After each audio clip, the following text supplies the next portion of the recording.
Hello, everybody. Welcome to another episode of Money Matters. I am your host, Hung Lu. I'm with Cash Property, and today is October the 6th. So we're in the week of Thanksgiving weekend, um, Thanksgiving week coming up. So a couple of networking things, and then we're going to jump into one of the reasons why financial advisors really hate working with me, and why sometimes the partnerships there just don't work out, because we've got different perspectives of what we do with our money. And so today's episode was going to be about thinking very differently about your emergency fund. Like for those of you who know me, I've been living on my own since I was 16. And one of the things that they teach you at that age is get an emergency fund, budget, learn how to like manage whatever sort of tiny income you have coming in. So in today's episode, I'm going to talk to you guys about, I'm going to show you guys why having an emergency fund sometimes is just not the best thing. Okay, so we're going to get into that. But before we do, I've got two great events coming up, and I want to make sure that if you are in Vancouver, you get to take advantage of the first one. And if you're not in Vancouver, that's okay. There's another event that's happening that's online that you can join from anywhere in the world. Okay, so the first one is the Ultimate Vancouver Real Estate Sunset Cruise. And of course, you do have to be in Vancouver for this, but it's a networking real estate focused. I would say it's real estate focused, but it's really just a networking event. So it's a different way of networking, which is fantastic. It's put on by Michelle and Alia. So there's still some tickets from what I understand, and it's a price point ticketing system. So depending on what you want to sign up for, but this is coming up this Saturday. So I will put a link in the description, and if you can attend, please. It's kid friendly. Um, okay, and it's in beautiful Vancouver. Like the weather here is still amazing. So highly recommended that if you're in town, attend this if you can. Okay, so the next event is this week, Tuesday, tomorrow. Okay, tomorrow. We are going to be doing a webinar talking about how if you've got a piece of property in Vancouver, Burnaby, Surrey, different parts of Vancouver, how the multiplex bylaws can benefit you. So whether you are a real estate agent, mortgage broker, a homeowner, if you're interested in learning about multifamily and small scale multifamily and how Vancouver can help you with that, attend this. Now, if you are attending from somewhere else in Canada, it's still very beneficial for you to attend this webinar because in other places, they are allowing densification. Alberta, definitely. Ontario, definitely. Those are the two provinces that I work in. And oh my God, are we allowing densification in Alberta? Like I'm doing an eightplex in Alberta, and in Toronto, they're doing densification. And depending on if you're like on a major street, you can go up to 6 stories, 20 plus units. Insane. Okay, so attend this, get a better idea of what's available in your area. You know, an idea here can splurge $1 million plan here for you. Okay, so those are the two events happening this week. Okay. And yeah, I don't want to bombard with a ton of events because there's always so many events. So those are the two events that I am promoting and giving my thumbs up for. Okay, my thumbs up. So let me now jump into the emergency fund.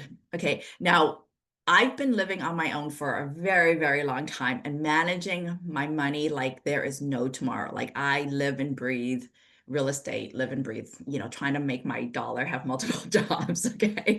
So this is one of the things that I realized very early on was yes, having an emergency fund makes sense. Okay. But there's something even better than having an emergency fund. And that is having what I would call option two and option three. So on the spreadsheet, I'm just gonna zoom in so you could see this.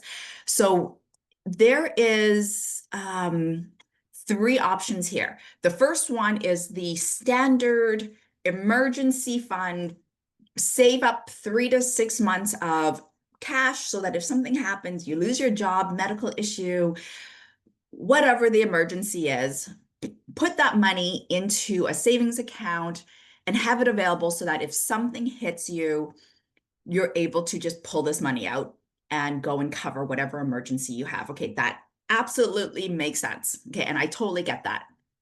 But here's the thing though, instead of having an emergency fund, I would suggest going with option 2, and if you can, go with option 3.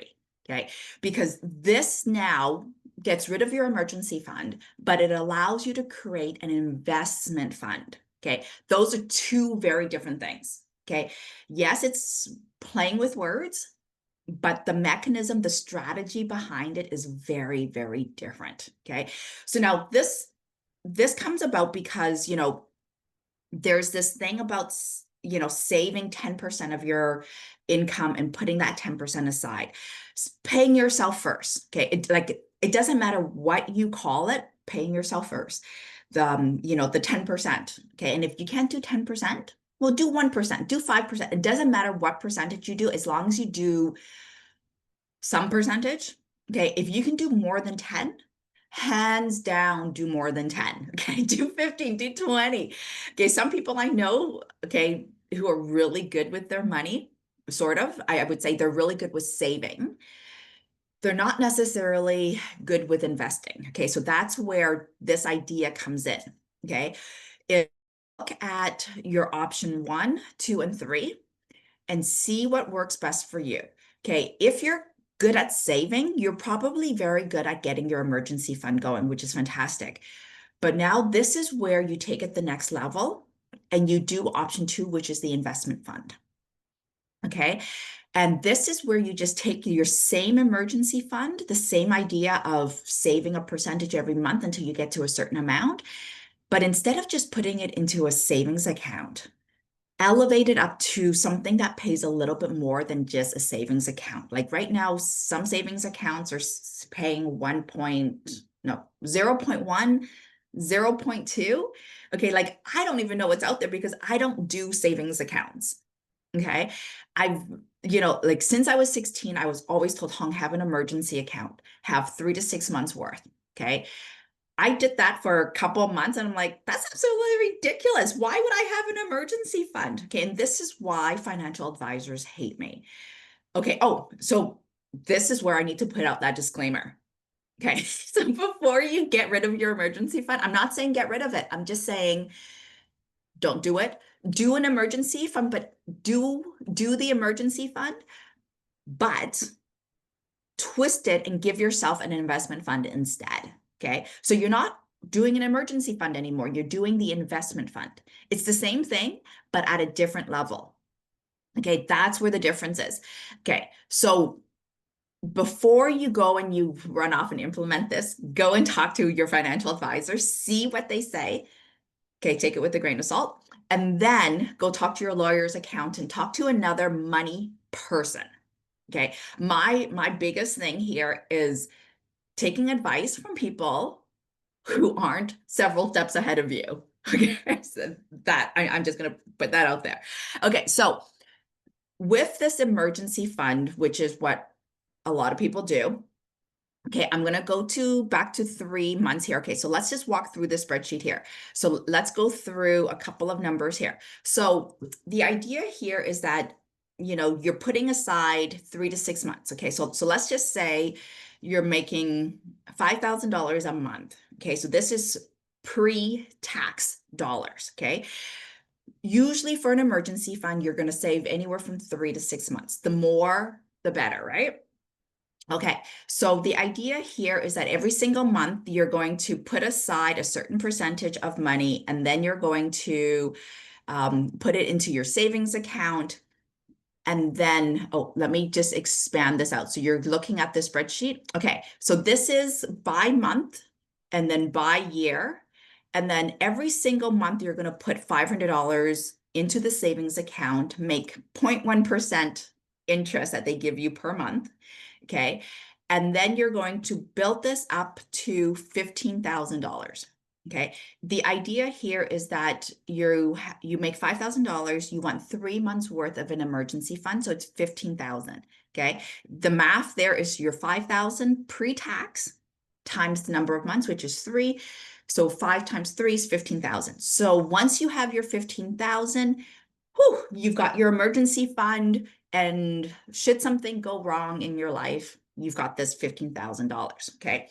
So that's the blue cells are the ones that you're going to be playing with. Okay. And if you want this spreadsheet, just email us. Okay.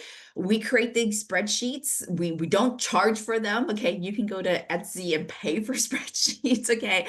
You can make a donation if you want to my company. Okay. If you find these spreadsheets amazing. Okay, but we don't charge for these spreadsheets. Okay. I love building out spreadsheets, and I build them out for myself. I build them out for my clients. And if it can save another family from hardship and financial pain, that's really what I'm hoping to do. Oh, so that reminds me. Okay. I do want to say thank you. If you're watching this, please give me a thumbs up. Please subscribe, because if you're watching this and you're taking the time to improve your financial understanding, financial literacy, financial independence, you're doing yourself a favor, you're doing your kids a favor, you're doing your entire family a huge, massive favor. And you're also doing me and the entire planet a favor, because now you're taking care of yourself. Okay. And you're living a happier, more abundant lifestyle, which is fantastic. Okay. So if you are watching this, thank you for doing that. Okay. So here's the idea here. Every single month, you're going to put in $500. You're not going to touch this $500. Like, so there's no money coming out. And every single month, you're going to make 0.1% interest on that money. So you can see the interest that you're making here is pennies, like literally pennies. Like, you can't buy anything with this. Okay. Like, you can't even buy the 1 cent gummies anymore, because the stores don't even sell them for 1 cent anymore. Okay. All right. So here you are slowly saving your $500, and you can see it takes you 3 years to get your $15,000, which is a very long time at $500 a month. Okay, but at the end of the 3 years, you have your emergency fund. Okay, now what I find really amazing about this spreadsheet is, okay, well, let's just say instead of doing the emergency fund, and you take my idea and you said, okay, Hong, you know what? I like what you're talking about, what you say makes sense. I'm going to look at doing option 2, which is I'm going to get rid of my emergency fund, and I'm going to build out an investment fund. Okay, an investment fund. So it's fun with the D. Okay, so the same idea here. You make $5,000 a month pre-tax. You want 3 months of an emergency, so you're still going to save $15,000. Okay, so here, instead of putting it into a savings account, which just basically pays you 0.1%, okay, every single month, you're going to put it into a GIC, something that is higher return than just a savings account. Okay, so I'm putting 4% there. Some GICs will give you a little bit more, some will give you a little bit less. Okay, you want to find one that's going to give you the most for the biggest bang for your buck. Okay, and you want to leave it in there as long as you can. Okay, so every single month you're going to put in $500, and then you're not taking any money out. So that's assuming that you have no emergencies for the next 3 years or so. Okay, this will build up every single month. Okay, and it will just accumulate, so forth and so forth. Now, what's interesting here is that when you go down here, look, it still takes you 3 years to get your $15,000. Okay, so it doesn't matter if you do option 1 or option 2.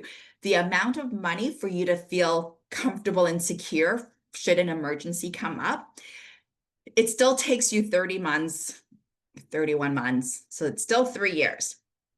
Okay, so when you look at it this way, it's like, Hong, why am I even going to bother? You're absolutely right. In this case, it doesn't make any sense. Okay. Where it does make sense is the long-term play. Okay, now before I get into the long-term play, I want to show you option 3. Okay, so I'm just going to keep going here. So option 3 now is where you don't do the GIC at 4%, 3, whatever percentage. You take the money and you put it into an investment fund. This is option 3. Okay, and your target here is 10% of every single paycheck pre-tax. So one of the things that I find is people say, oh, yeah, I'm going to pay myself first after I pay the government. That is not paying yourself first. Pre-tax dollars. Okay, so you have to sort of work backwards. If you just look at your paycheck, what amounts going into your bank account, that's not your paying yourself first. Okay, so 10% of your income pre-tax is just 5,000 times your 10 divided by the percentage here, okay? And that's per month. Okay, so we're not dividing it by 12 here, like you don't need to because it's per month that we're doing it already. Okay, so every single month you're going to put 500 into an investment account that will make you 10+%. So I've got 10 here as a base, but it needs to be 10 plus. Okay, that plus is really important. And if you're like, Hong, I don't know anything that gives me 10 plus. Okay, fine. Go do the GIC and then take the time to learn where you can put 10% plus. Okay, S&P 500, the NASDAQ, dividend returns. There are things out there that will give you 10%. Okay. And now if you're like, Hong, that comes with risk. It only comes with risk if you don't know what you're doing. Okay. If you know what you're doing, if you've got good people behind you that is saying, hey, you know what, this is a good investment and you understand what you're doing, then the risk is reduced. Okay. You're mitigating your risk by understanding what you're doing. And if you understand it, then go the 10 plus. If you're still like, oh, no, you know what, this is too risky for me, then stick with the 4. Okay. But let me show you why this 10%, this option 3, is worth looking into. Okay. And that actually tells me, okay, I'm going to break this down by hourly pay afterwards. Okay. But let's jump into this. Okay. So if you do your $500 a month, okay, and you put it into a 10% investment, okay, well, look at this. It still takes you 3 years to save your $15,000. Okay. So at the end of the day, does it matter if you're doing option 1, 2, or 3? If your goal is to get $15,000 for an emergency fund, it doesn't matter. Hands down, just go with option 1 because it doesn't matter, right? Like if you did this 10% and if you think you're taking bigger risk, well, look at this. This is 28 months. It's still 3 years. Okay, so that's why I highlighted this in yellow because I'm like, you know what, a month, 2 months, 3 months, it's not a big deal. Okay, where it makes a huge deal is the long-term compounding. Okay, if all you're going to do is put your $500 in and then you just leave and you stopped your investment account after your $500, then don't even bother doing this. The idea is that the $500 needs to go in every single month. Okay, hands down. It is pay yourself first, make it automatic. You don't even have to think about it. This $500 needs to go in every single month, even after you get your $15,000. Okay, the minute you stop putting this $500 in, then you might as well not even look at this video anymore. Just do the option 1, the emergency account. Okay, and then just leave it at that. Okay, the idea is that if you have the habit after 3 years, okay, keep the 500. When you get a raise, okay, that raise that you get, that automatically goes into your investment account. It's not money for you to go and spend. Okay, it's another mindset thing around money. Okay, so the idea here is the long-term play on the compounding interest. So let me explain what I mean by that. Okay, so we are now into year 3.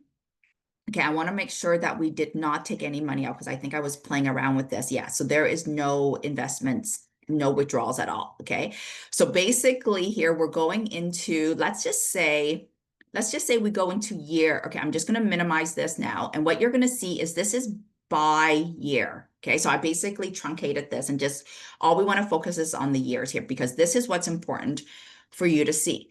This is year 7. Okay, just to make it easy, let's just say we go to year 10. Okay, so I'm just going to highlight these cells across here so that you can see, and I'm just going to use yellow here. Okay, so here is year 10. Okay, you the idea here is that you're going to keep putting in the money in, and if you don't have an emergency, then don't touch anything. Okay, so you're just putting in the $500 every single month. So look at this. At the end of 10 years, you would have put in, or your account would have grown to $60,000. Okay, that's a pretty good chunk of money after 10 years. Okay. But really, you put in $60,000, right? Like, okay, so the interest growth on that is not very much. Okay, so let me just do a quick math here. You did 500 star 120 months, let's just say. Okay, yeah, because it would be, yeah, see, so you would have put in $60,000, okay? So you made about $300 off the bank in 10 years. Yeah, that's not even worth any oxygen at that point. Okay. Now, if you did option two, look at that. Your money would have grown to 73,625. Okay. So basically, it's just the compounding interest of the 4% on your $500 over the 10 years. That is a $13,000 difference. Okay. $13,000 over 10 years. It's okay. You know, it's not bad. But at least you have $13,000. Okay, that's, you know, a nice trip somewhere. Okay. Okay. Now, what is important to see here is what happens at the 10% plus return over a 10-year period. Instead of 60,000, you now have $102,000. Okay, so you've put in 60, you've made $42,000. You almost doubled your money here. Okay, that is the power of compounding interest. Now, if you're sitting there going, Hong, what about the rule of 72? If you're making 10 plus, how come you're not getting, like how come this hasn't doubled? Okay, because we didn't put in 60,000 or, you know, whatever the chunk is from day one and compounding that at 10% from day one. We're doing compounding every single month on whatever the current balance is. So we're not compounding at a 10 plus at the huge amount every single month. So that's why it's not the rule of 72 here. Okay. The rule of 72 still applies, but it's not on the whole amount. So that's why the return, so that's why you haven't doubled this in 7.5 years at 10+%. Okay. So let's just say now, instead of 10 years, we look at the 20 years. Okay. So here's the 20 years, and I'm just going to highlight this so that you can see it as well. Okay, so here it is at 20 years, okay? You would have put in 120,000, you would have made 121,000. Okay, that's still a good chunk of money that you've put into your emergency fund, assuming that, you know, you need this much money for an emergency fund. But now look at this. If you let this compound, you would have over $379,000. Okay, that's huge. Like that's $250,000. That's $250,000. Like when you say it like that, that just has a better ring to it. $250,000. Okay, so let me just go through some of the notes here because I want to make sure. Okay, so yeah, never touching your money that you put in. So whatever path you go down, okay, whether it's option one with the emergency fund or 2 or 3 with the investment fund, you never ever touch this money unless it's an emergency. Okay, it's the idea of the golden goose. Okay, the minute you kill your golden goose, you have no more golden eggs. And then if you just crack your eggs, you have an omelet. Okay, do not touch your golden goose. Do not touch your golden eggs. Let your golden eggs crack into hatch into another golden goose, because now you've got 2 golden goose. Okay, I love golden gooses. Okay, so do not touch your eggs or your geeses. Do not kill them, basically, is what I'm trying to tell you. Okay.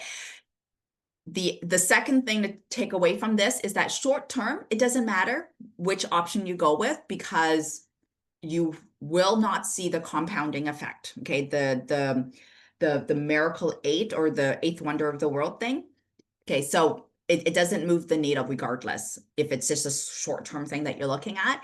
If you're going to do this long-term, like what I'm advocating for, then it totally makes sense. Look at doing the investment fund with the D option, because then, oh my God, you can literally get $250,000. Okay.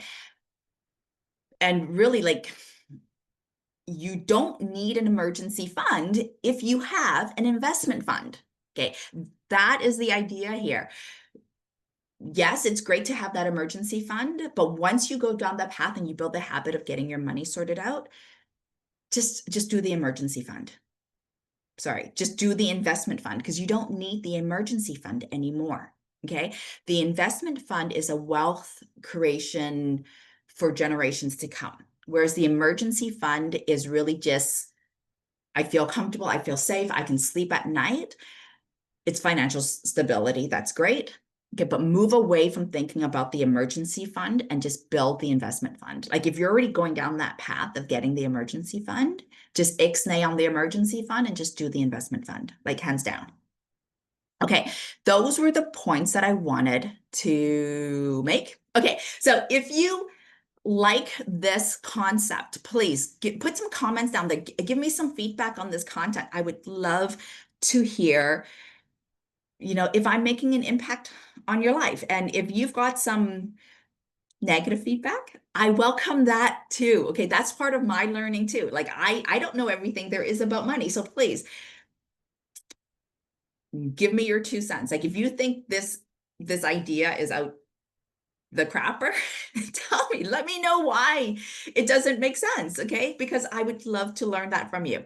Okay, so reminder, if you are available for the boat cruise this weekend, that is happening this weekend. Definitely worth going on the boat cruise. Okay. Boat cruise. Oh, where are we here? Boat cruise. Okay. And if you are wanting to learn more about small scale multifamily, connect with us on the webinar tomorrow. Okay. I will put the link for these things in the chat, and please have a wonderful week, everybody. Thank you. So grateful for all of you for watching, and thank you for you. Thank you for your family. Thank you. Thanks, everybody. Have a wonderful week.